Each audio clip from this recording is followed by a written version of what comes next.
Palmetto Mountain Man. I'm out here in it now. I wanted to give this a little lesson. I take pride in catching beavers. I think I'm pretty good at it. If you don't think you'll ever run into one that'll outsmart you, well, to be honest with you, you're not that smart. Let me show you something. What I got here is a pond, and I'm using those words lightly because this pond has no fish in it. It may have minnows. It may be 4 foot deep in holes. But what the beavers have done, as you can see, this is the edge of the pond. Well, they kept building up, and building up. This right here is what the landowner had carved into this bank to let the water flow from this pond, go to this ditch, and right there is a gravel road. Well, I tried a conibear, push sticks into it, which I figured it would. They almost always do. Then I tried a foothold, which I've got a foothold still set now. They come back and plugged last night. Plugged it up, what you see now. They did not set off the trap. It's a number 3 Bridger 4-coil. I'm going for a front foot catch, but I have it set a little bit off center of this. They built around it. It's been kind of sneaky. They'll trim, they, whoever, however many it is, I don't know yet, but they'll trim the limbs, and it's like they leave them underneath this tree and let the current just bring them in to plug it. That way they never have to stand on it.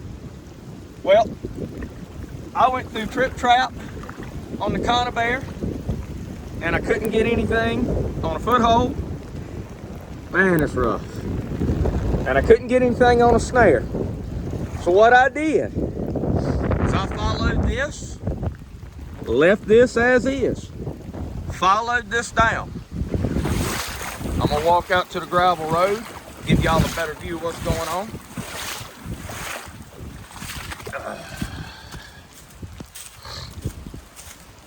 This is the gravel road itself.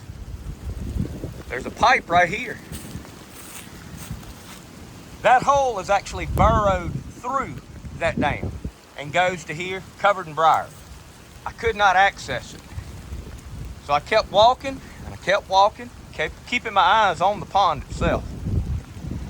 Kept walking, and I saw right there. Now, the limb I put there, this that I'm walking in right here, was already here. Like I said, the limb I put there. I am a little bit less than knee depth. And I said, man, they're not even blocking it. So I put a 330 there, put a dive pole over the top of it. And I put some Dobbins backbreaker on the top. Anyhow, I had that one waiting on me. I don't know, probably pushing, I don't know, pushing 40 pounds, 35 anyhow. Decent tail. Needless to say, I'm gonna set this back. Now it's raining, so what I'm gonna do is make sure that dive log is a good 3 to 4 inches above that water.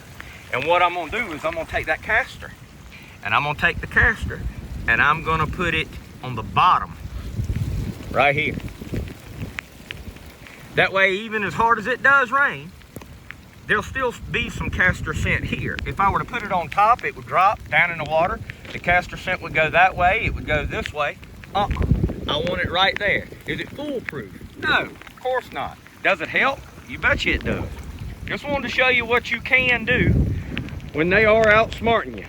And it's not fun to admit that they outsmart you, but they will. You just gotta outsmart them back.